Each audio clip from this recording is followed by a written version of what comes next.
welcome to Brain Chat. I'm Dr. Mitzi Joy Williams, your board-certified neurologist and MS specialist, and my mission is to engage, educate, and empower those affected by MS to become an active part of their healthcare team. Here on Brain Chat, we'll be discussing all things MS, health and wellness, advocacy, and we'll even throw a little bit of music and music therapy in there as well. Thank you so much for joining us, and stay tuned for the next episode.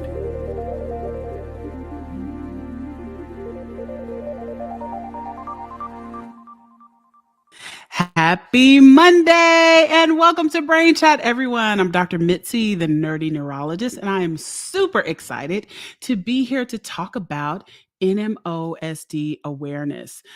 So this month is Multiple Sclerosis Awareness Month, as well as NMOSD Awareness Month. And listen, I have got two superstars here for today's episode, and I am so excited. For those of you who are new to Brain Chat, whenever you log in, please feel free to drop in the chat where you are viewing us from. I bid you greetings from Atlanta, Georgia, where it is the first day of spring and it's 26 degrees, which is cold for us Georgians down here. So we've got our, big coats and hats and fur and all that other stuff out because we're not used to these types of temperatures. But anyway, let's get into this program. So I'm going to introduce my two guests. I have Samira Ahmed and Christine Ha with me tonight. And listen, I am so excited because I have the dream team, two amazing advocates here to talk about their experience as well as some of the amazing things that are going on in the NMOSD space. So we'll get started with Samira. She is the founder and executive director of the Samira Foundation. And prior to her career in healthcare and hospital administration in Boston, she was an actress, model, and professionally trained dancer. We're going to have to learn a little bit more about that, Samira. And she's performed in venues around the world, including Madison Square Garden, the Dolby Theater. And once she was diagnosed with NMOSD in 2014, within 2 months, she started the Samira Foundation. And she's dedicated to raising global awareness about NMOSD and MOGAD, and creating communities of support and advocating on behalf of patients and caregivers and supporting clinical research. She has got the whole package here. In 2015, she was crowned Miss Bangladesh USA, advocating for equal opportunity education for Bangladeshi children in efforts to increase tolerance and strengthen the country's internal presence.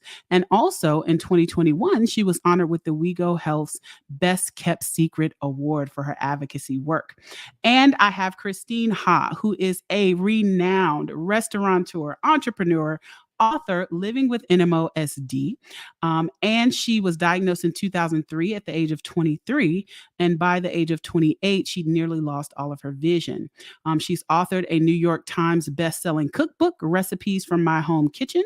She's opened 3 restaurants in Houston, hosted a cooking show for the visually impaired, as well as served as culinary envoy on behalf of the American Embassy, and travels the world giving TEDx talks. And listen, I follow her on social media, and every time I see posts from her restaurants, I get hungry and wish I could just teleport myself down to Houston to get myself some good food. Welcome, ladies, to Brain Chat.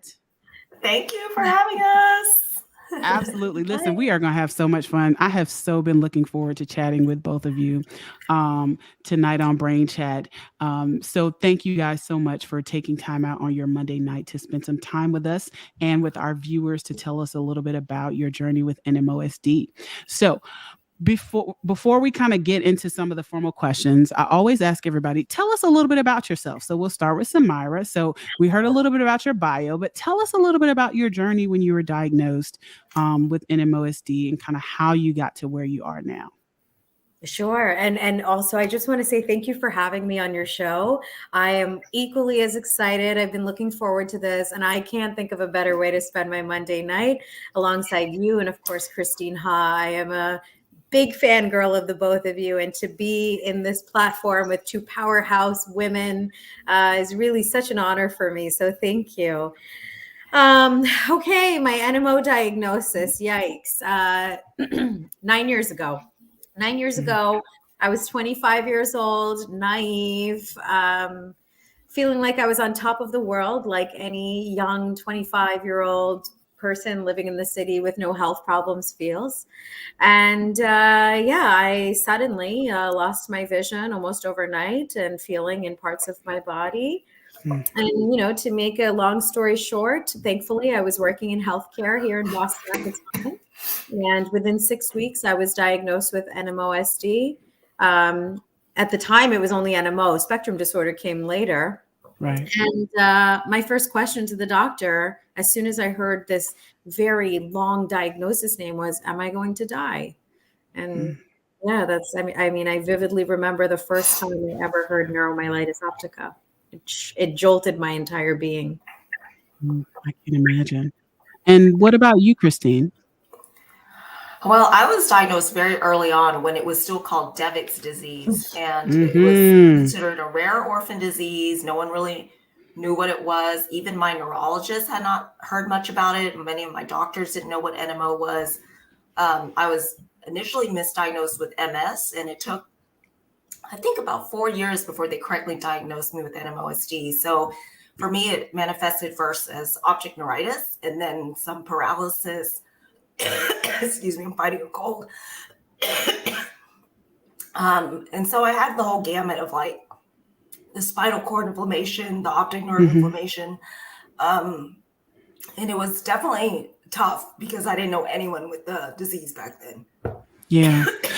Yeah. And so, you guys have also inadvertently just given us a history lesson, right?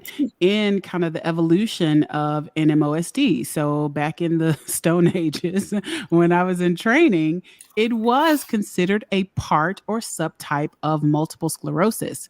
And we used to call it, Devick's disease, but it was considered a part of MS. And then in the early 2000s, there was a development of more science to help us understand that there was a separate target for NMOSD, that there was an antibody that we could check, and that target was identified. And, by the early 2010s, I guess that's the thing, 20 teens, we had an antibody that could identify DeVix or NMOSD as a separate disease from multiple sclerosis. But a large percentage of people were initially misdiagnosed and still may be misdiagnosed with multiple sclerosis when actually they have NMOSD. So we talk about the symptoms. You guys described some of the symptoms that you had, but some of the most common ones are visual problems, like you had, Christine, spinal cord issues as well. What specific symptoms? So, Samira, you said you had numbness. What other symptoms did you had or have you had? Well, like Christine, it had just started with the optic neuritis. And I don't mean to say just to minimize it, but that was the Right. only thing that had happened. And then Right. over a period of 6 weeks, I started to feel the nausea and the crazy amount of like pain in my eyes, behind my neck. And, if you had cut my body in half, the entire left side of my body, parts of it was either numb or it felt like it was on fire. Of course, over the years, symptoms have just kept coming and coming. So it's like every year I get a nice little surprise, like, okay, what's new? What else is coming my way? But yeah, it's challenging too, because, and I'm sure Christine can relate, like from the outside, people can't really tell that this is going on inside of your body. And I would say that especially as women, we always go above and beyond to make sure that no one's really worrying about us, that we're okay. So for even now, I feel like people, when they look at me and I tell them I have NMO and I have vision loss and I have this and I have that, they're like, what are you talking about? You look fine. Have you had that experience? So I hear that a lot as well from all of my patients, from my MS patients as well as my NMOSD patients, but you don't look sick, but you look so good, do you experience that as well, Christine? I do. I think something I get a lot too is you look so normal. And I find that kind of offensive, because what does normal It is mean kind these of days, offensive. right? Yeah, but I get that all the time. People are like, but you don't look blind. I'm like, well, what does that mean? Am I supposed to be wearing dark sunglasses all the time? Right. So it is, I find, a difficult disease to express or to relate to people about, because I guess people are expecting you to be physically in a wheelchair, and I'm not always using my white cane, or all, I'm not in a space where, if I'm in a space where I know well, like my restaurant, I don't necessarily always have to use my cane or a sighted guide. So I think it does confuse people. And of course, like a lot of the neuropathic pain or the neurological issues, you can't physically tell externally. So that's also hard to explain, like, oh, I can't move my, my arm, or like my back really hurts. And that I find it difficult to explain a lot of the symptoms of NMOSD. Yeah. And so when we talk about raising awareness, right? So, it is definitely still considered a rare disease, not quite as rare as when you were diagnosed, Christine. But when we talk about diagnosis, we touched on this a little bit, how people can be misdiagnosed with MS. So I want to make sure we know a little bit about the differences between NMOSD and MS. The symptoms can often be very similar, right? So people have optic neuritis. Optic neuritis can happen with MS, but also can happen with NMOSD. The difference is oftentimes the optic neuritis may be more severe in NMOSD, and people may not recover as well from vision loss. Whereas with MS, sometimes in the beginning, people will recover completely if they have an optic neuritis. And then there also is spinal cord involvement, which you both have alluded to, whether it's due to numbness and tingling or weakness or pain. But there's not as much involvement in the brain with NMOSD as there is with MS. So there can be brain involvement, and really our understanding has evolved over time, because back in the day, we used to say if you had any spots in your brain, it wasn't NMOSD, it was MS. But now we realize that's not true. So you can have spots in your brain with NMOSD, but they're not the typical ones that we see with MS. Sometimes they look a little bit different. Sometimes they may be larger, or there's certain areas that may be involved, such as the one that causes you to have nausea and vomiting, as you said, Samira. So those are some of the differences. And there is a blood test that we can do to test for NMOSD where we don't have one for MS. So let me ask you, Christine. So you said you have been misdiagnosed with MS. So what caused the shift to have your doctors maybe suggest that maybe this is NMOSD and not multiple sclerosis, or what caused that change in thought process? I was put on a lot of MS therapy, and none of them worked for me. So I had your daily injections, then I had IVIG, and none of it was really working. And I continued to worsen and have multiple attacks every year. And then it was the year that the biomarker and the antibody test did come out. And so that's when my neurologist decided to send my blood in to get a test. And I was NMO positive. Okay, gotcha. And what about you, Samara? What made them, did they think NMOSD off the bat, or were you also kind of thought to possibly have MS as well? Yeah, so my first attack, I was told that it was an idiopathic case of optic neuritis, that my vision would return within 3 months to a year, and that at that point I had a 16% chance of developing MS at some point in my life. But when I was discharged, they were basically like, listen, it's probably never going to happen again.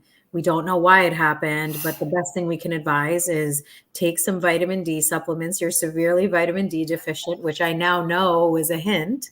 And, just kind of move on with your life. And then 4 weeks later, when I had technically my first relapse, and the vision loss spread to both my eyes, the acuity was affected, and then the body symptoms started happening. That's when they said, okay, we think this is NMO. And I do think it's worth noting, especially for the audience, the patients who are listening to this and watching this, I am one of the not so few patients who are still double seronegative. So I did not test positive for aquaporin 4 or the MOGAD antibody. And I think there's a lot of us out there, and it's tough because, on the one hand, you're like, okay, maybe then it's nothing, right? But then clearly is something. But what is it? Are we going to test positive for something eventually in our lives, or is there an antibody that has yet to be discovered? On paper, I'm considered to have seronegative neuromyelitis optica, but I have to say, from an identity perspective and being able to relate to something, it's very challenging. But furthermore, getting access to therapies is incredibly challenging. Right. Right. So many good things that you said there.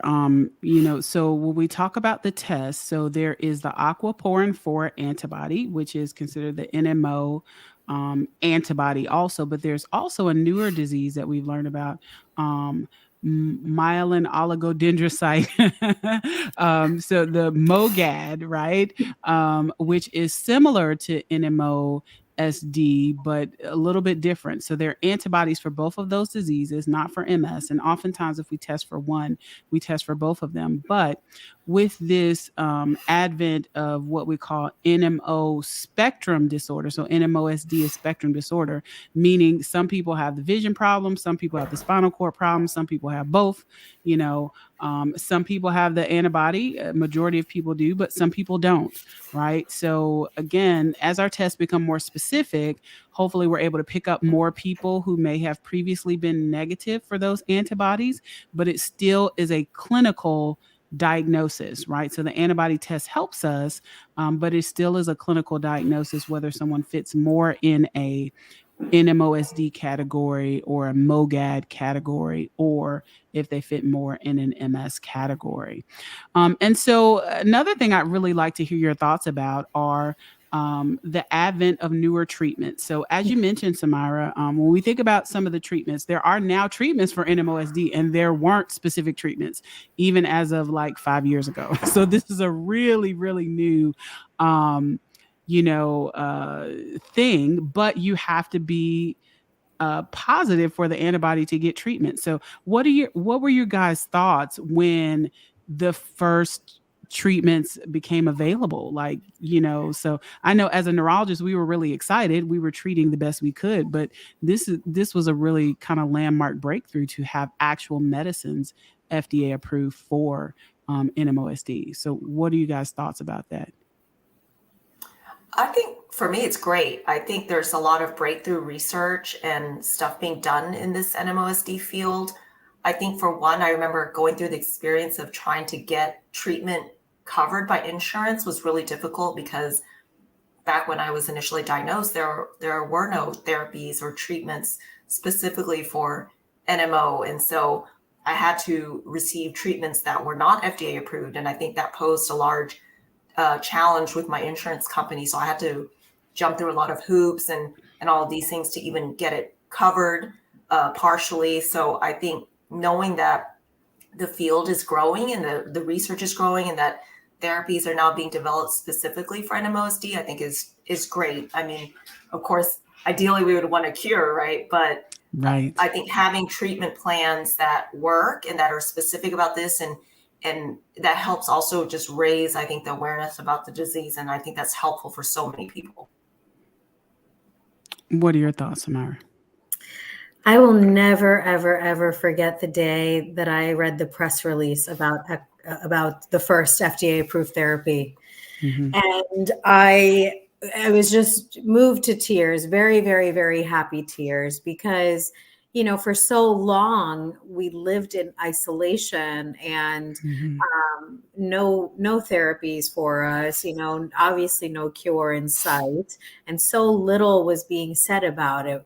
And when I heard about the first FDA approved therapy, I was so moved because I just thought to myself, like, oh my God, people care. People care. People are listening. We're not going to be alone in this. And then 2 more came out the next year. And similarly, I was just filled with so much hope because not only were there multiple, companies now thinking about us, and I know how, it takes a village to make these therapies get to the finish line. So I think about how many thousands of people were involved in getting therapies for NMOSD approved into the market. Yeah. And on top of that, these patients who have been living in, suffering and silence and darkness, literally, now had options for therapy, having a choice. It's no longer a situation where the doctor's like, okay, well, I think this might work. It's kind of worked for everyone before, so we'll see what happens. If it works, it works. If it doesn't, we'll cross that bridge there. Now it's a different story. Now you're like, okay, of course we have these therapies that we have used since the beginning of time to treat this, but now we have 3 therapies you can choose from that are far our disease and that have very high efficacy rates. So for me, I think it's a gift and it's like a dream come true for NMOSD patients. Yeah, absolutely, Doctors, absolutely. their lives easier. Yeah, I mean, and it makes our lives definitely, Yes. definitely. Because doctors, we like to see the data. So, Mhm. of course, we have our clinical experience and what we've been doing for, 15, 20 years. But certainly, one of the reasons I went into neuroimmunology is because I felt like it was the cutting edge of medicine. Like I had hope that there would be so much advancement that the way that I was treating people when I first started would be nothing like I was treating people, 10 or 20 years from when I started practicing. And that really has come to fruition. And it's been very, very exciting to be able to offer, specific treatments to my patients. Like this is really like, I know I'm probably not expressing how excited I am, but it's really exciting. So let's shift gears a little bit and let's kind of get broader and let's talk about why is it important to raise awareness about NMOSD, right? It's a rare disease, right? And some are like, well, there aren't that many people affected by it. Why is it so important for us to be raising awareness about this condition and letting people know that if they're having certain symptoms, they need to get evaluated or they need to get tested? Tell us your thoughts about that. I'll start with Christine. Go ahead. Okay. I think that my particular story is a testament to why it's important because I was initially misdiagnosed. Mm-hmm. And so I think there are many patients out there who likely have the same story where they were misdiagnosed and then they may go through the same process as me where the challenge was finding the right treatment and getting worse. And that I feel like if I had been correctly diagnosed and then put on the proper treatment earlier on, I could have salvaged my vision, for example. So I think it's just really important to continue to raise awareness about this rare disease because perhaps it's not as rare as we thought it was. And I think also just knowing that NMOSD affects a lot of more Asian women and African American women than we think. So I think that's also important to remember that as well as there can be such a thing as misdiagnoses. And so it's important to raise awareness about even rare diseases because, like I said, it may not be as rare as we thought. Absolutely. What about you, Samara? Well, I think that the simple concept of knowing results in so many different things that very positively benefit this community. So for one, heightened awareness will lead to more fundraising, which is what drives science, and science is what makes us better. And then if we're alive longer, we can have community and great lives and then advocate for those who aren't as fortunate. So I think that everything kind of stems from awareness when it comes to NMOSD, MOGAD, MS, and just rare disease in general. If you don't know about these diseases, you will not support them, whether it's by donating or, listening to a story or helping a friend who's telling you, hey, I have these symptoms, maybe, it's being able to help somebody out. So I think awareness is one of the core pillars of this quest to finding a cure for NMOSD and MOGAD. Absolutely. And, in my opinion, if we reach one person and make a difference for one person, then all the awareness is totally worth it. And I think the other piece that's extremely important is that we think about what's at stake. Right. So with diseases like hypertension, diabetes, it certainly is important to raise awareness. Sometimes if your sugar is a little bit elevated for a while, we can potentially fix that. Right. But with NMOSD and demyelinating disease, it's your brain. It's your brain and your vision that's at stake. Right. So the stakes are really high. We need to make sure that people are aware so they can get early diagnosis and so that they can be treated appropriately. And as a physician, sometimes it can be really disheartening how many symptoms people kind of blow off. Like I've had people come in and say, well, my vision went out for like a month and it came back. And I'm like, you didn't go back to the doctor. Like that's not normal, And so, particularly as young people, which I'm not as young as, you guys were when you were diagnosed, but particularly as young people, sometimes people will just say, well, I'm just getting old. And I'm like, well, you're 20 and you shouldn't be having that. That's not old, and so I think it's really important for everyone to pay attention to their bodies, and if they're having neurologic symptoms, to get that checked out regardless as to how young you are, because both of you were diagnosed in your 20s, so very young, and so I think it's extremely important for us to raise awareness so people can make sure they're paying attention and getting checked out. So in the line of raising awareness, tell us a little bit. I mean, you guys, so we've talked about diagnosis, we've talked about some therapies, but you guys are doing some really exciting things in the NMOSD space. And I want to hear a little bit more about some of the work that you're doing. There's a campaign that you all are involved in, the NMOSD Won't Stop Me campaign. Tell us about some of the work that's going on. Tell us what you're excited about, particularly during this NMOSD Awareness Month. If there are any events that you're involved in or any work that you're doing in general that you'd like to share and talk about.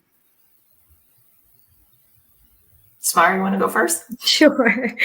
Well, this is technically my 8th NMO Awareness Month. And what I can share from my vantage point is that year over year, it gets bigger and bigger and better and better. So really cool to observe that. There are so many different things happening virtually, in person, community-oriented, science-oriented, education-oriented. It's just so wonderful to have there's like a choose your adventure. There's something for everybody. Yeah. And what I'm particularly excited about this year is really seeing how this community is not just doing their part in raising awareness, but how many more people are embracing that they have NMO. It's no longer something that they're keeping a secret. It's like kind of a badge of honor in a way.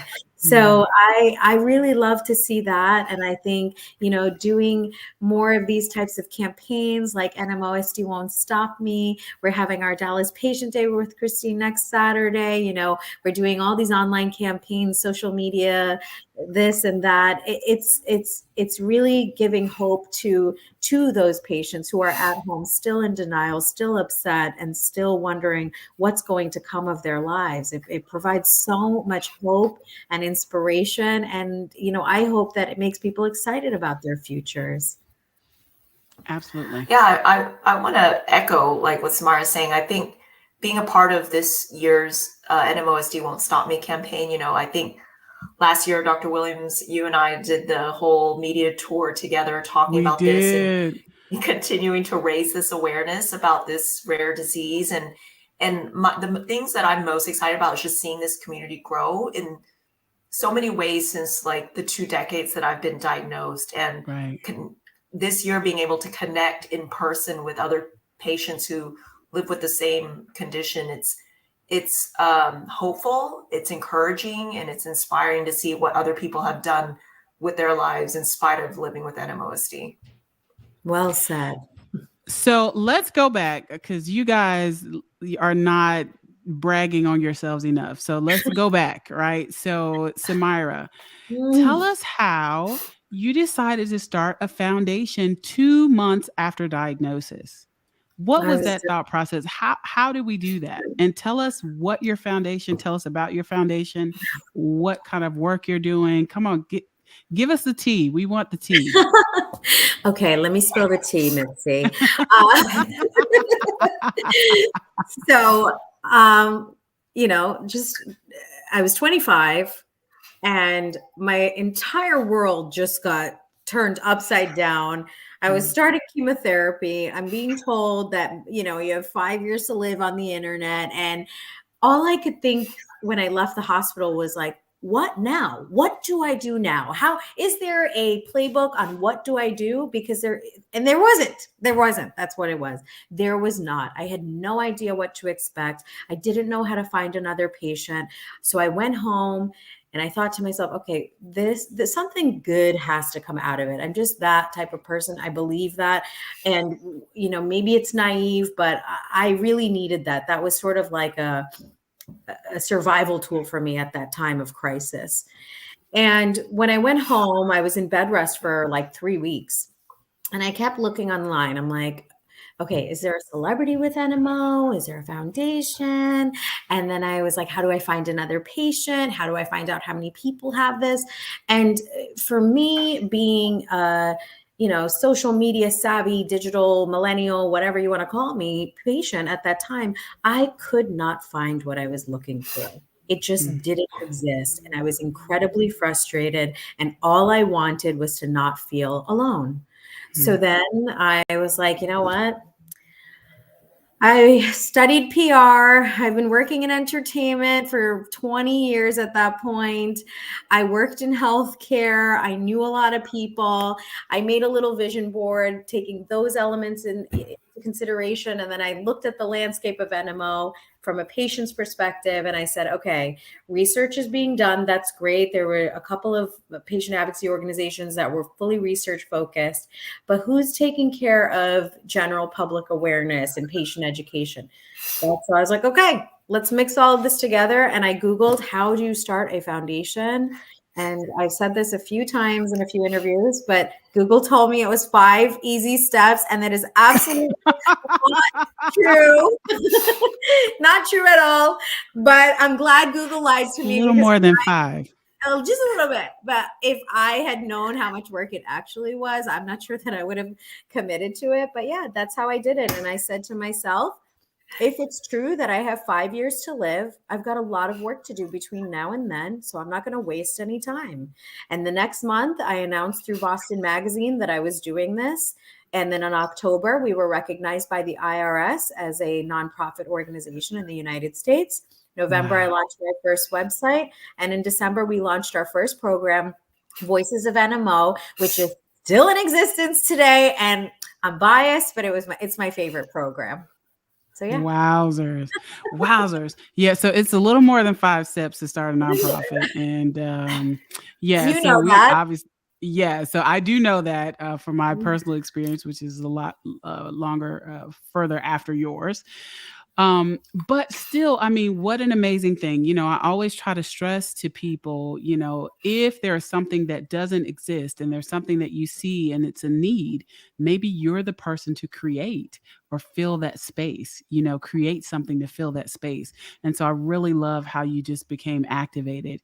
And, it's also important to have a sense of community, right? And it's hard for people who live, many of my patients who live with MS, and there are 1 million people in the US with MS. So I could even imagine for a rarer disease like NMOSD that it sometimes is even more difficult. So tell us about the ambassadors and about the research that you do. I'm not going to let you get away. Like you're not giving me, you got to give us all the stuff you're doing. I mean, you're doing some really cool stuff. And then I'm coming to you, Christine, and we're going to talk about Master Chef and all of your amazing stuff as well. Oh my gosh, I can't wait for that. Okay, I'm going to go quickly because I definitely want to hear Christine's story. But yeah, so, we launched and kind of to your point earlier, Mitzi, I said to myself, if I can even help one person, then that's enough because that's one less person who has to go through this alone. And basically over the last 9 years, we've grown quite a bit and we are now, expanding globally. Our foundation is dedicated to raising awareness of NMOSD and Milligan. We fundraise. So we have 4 pillars. It's awareness, community, advocacy, and research. We launched our research program 4 years ago and have since funded about $650,000 in projects. That's 20. It's 25 projects, both in the US and abroad. And I'm hoping that after this year's gala that we are able to break the $1 million mark, because while there have been so many breakthroughs in research and science for neuroimmunology, there's still so much more to be learned and discovered. So I hope that we can do our part to be a catalyst in all of that. And our ambassadors, I mean, I think that they're the pride and joy of our foundation. We're very proud to be patient-led and patient-powered, incredibly diverse. MJW, you and I have talked about this before. Diversity is a superpower. Absolutely. And I look at our foundation and I beam with pride when I see how inclusive it is and how anyone around the world can look at one of our ambassadors and say, hey, that person looks like me, or that person speaks the same language as me, or they, they have a similar story, or they live in a similar, situation, a city, a country, whatever. But these ambassadors are so much more than just volunteers for the organization. They are champions of the diseases. They are examples of how you can really turn, oh my God, I'm so bad with expressions. What is it? Lemonade from Lemons into lemonade. Yes, exactly. I don't think you can turn lemonade into anything else. I don't think so either. Maybe a popsicle. Maybe a freeze pop.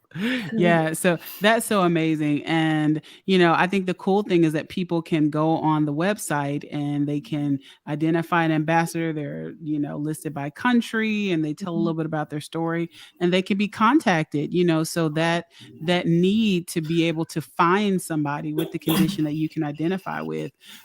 You can find people that you can talk to that can, potentially help you through that process, as you're getting diagnosed or going through a difficult time. So let's talk about you, Christine. So, you're definitely no slouch, my dear. You got a lot going on there too. Let's talk about, what was it like doing master? So where did you find your inspiration to start cooking? So you weren't originally a, classically trained chef. So how did you now, after diagnosis, become this amazing, restaurateur and, creating all the yummy food that I see on my Instagram timeline? So tell us about that journey. Well, interestingly enough, I began learning how to cook the same time I was going through this whole NMOSD journey. I was in college at the time, and initially I started cooking as a means of survival. I didn't know how to cook really anything going off to college. And when I went off to college, and I started remembering a lot of the dishes I grew up eating. So my parents were Vietnamese refugees, so I grew up eating a lot of home-cooked Vietnamese food. And my mom actually died when I was young and never taught me how to cook. So when I went to college, I was very homesick and missed my childhood and my youth and all the flavors that I grew up eating. So I decided to teach myself how to cook. So it was just, at that time, I still had full vision. I would buy secondhand cookbooks and then just start experimenting in my small apartment kitchen. And then I realized that I enjoyed it because there was something very satisfying about being able to make something and feed other people with it. And I saw the joy I was able to bring to other people, and the fact that I could satiate their hunger. So for me, cooking was really just a hobby. But I started voraciously reading about it, researching, experimenting with all sorts of dishes, ingredients, and techniques in the kitchen. And it was simultaneously that I was experiencing the gradual vision loss at this time in my 20s. So every time I would lose a little bit more vision due to the optic neuritis, I would have to reteach myself how to do simple cooking things like using a knife again, or just how to deal with turning on my stove and understanding how high the fire goes. So that was just like reteaching myself over and over. And then I decided to do a whole career change when I was going through this whole NMOSD situation in my 20s, because I was working in corporate at the time, and then I had to take a very long leave of absence because I was dealing with the vision loss, dealing with the paralysis from the spinal cord inflammation, and I had to leave the corporate job. And then I decided eventually, after I recovered fully from the spinal cord inflammation, but not the vision loss, I decided to go back to school for creative writing. And the reason I did that was because it was during this time that I was listening to audiobooks. I had, there was a time when I was pretty much completely blind because my optic neuritis was affecting both of my eyes. And I was paralyzed from the neck down because of the spinal cord inflammation. So I was pretty much laid up in bed, couldn't see anything. So the only thing that really helped me get through those rough times was listening to audiobooks. And that allowed me to rediscover my love for literature. Like, I've grown up always loving to read books and storytelling. So then I decided, after recovering, I wanted to go back to school and get a degree in creative writing. And then the Master Chef thing kind of happened just by chance. And it was the auditions were happening. I had learned how to cook again in spite of the vision loss. And then I really went on the show, or I auditioned for it thinking that I would have a funny story to write about when I'm in school. So I really went for just the experience, the life experience, and the creativity that it could potentially unlock some interesting personal essay or something. So I didn't go expecting to get far, and I didn't take the competition that seriously at the beginning, but I am a competitive person by nature. So as I was passing the challenges, I realized more and more that I wanted to win that title, just to kind of prove not only to myself but also to everyone else that I like cooking and winning a competition and competing can be done in spite of being diagnosed with NMOSD or having to deal with vision loss. And so ended up winning the third season. And then that is what kind of launched the culinary side of my career and gave me many opportunities to write the cookbook and do more cooking television. And of course, eventually open a few restaurants in Houston. So everything has been, I don't know, an amazing ride, but I feel like the most important thing beyond everything that I've accomplished is being given this platform, I think, to make, I think what both of you have said is like, if we just make one person's life better, then it makes it all worth it. So for me, it's, I think, being able to use this sudden public platform that I've given to be very open about my NMOSD, my vision loss, and then to help someone else who perhaps is experiencing some sort of disability or being newly diagnosed with NMOSD or an autoimmune condition, to look to my story and find, I guess, hope, I think, in that they can still live to their full and true potential in spite of whatever challenges they have to deal with physically, mentally, and emotionally. Wow. Ladies, I mean, I am so inspired. So, I mean, I couldn't cook when I went to college, but I learned how to make like hot dogs and ramen noodles. Like I was not Missy, creating cuisine. I still can't cook at all. Oh my gosh. I know how to make like 3 or 4 things, and that's just so my children don't starve to death. I mean, that's it.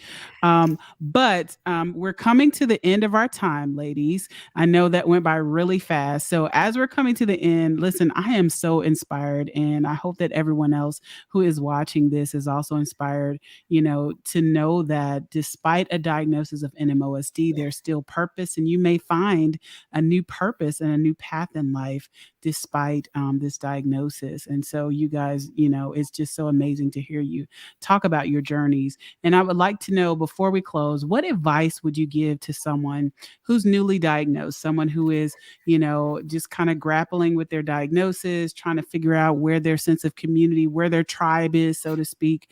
What advice would you give to them as we get ready to end the show?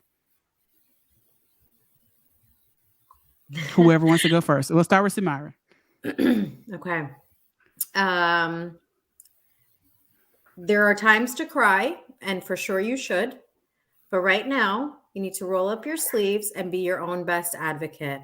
That means asking questions, getting smart on your disease, knowing what options you have, and doing it all while listening to your body and taking care of oneself.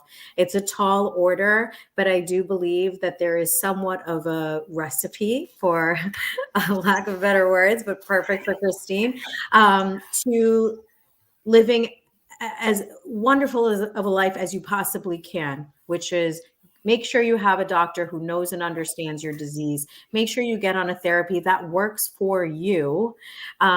Have support, lean on your family, lean on your friends, don't ignore your feelings, and get involved and advocate. We can all accomplish a lot if we put our minds together.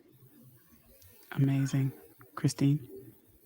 A lot of what Samira said, I will say it's very important to be an educated patient, to learn as much as you can about your disease and work with your healthcare team. It may not always be that the first healthcare provider you work with is the right one for you, and that's okay. So find the right team that listens to you, that allows you to have a voice and a say in your treatment plan, because everyone's individual NMOSD story and journey can be quite different. So that's important to have a voice.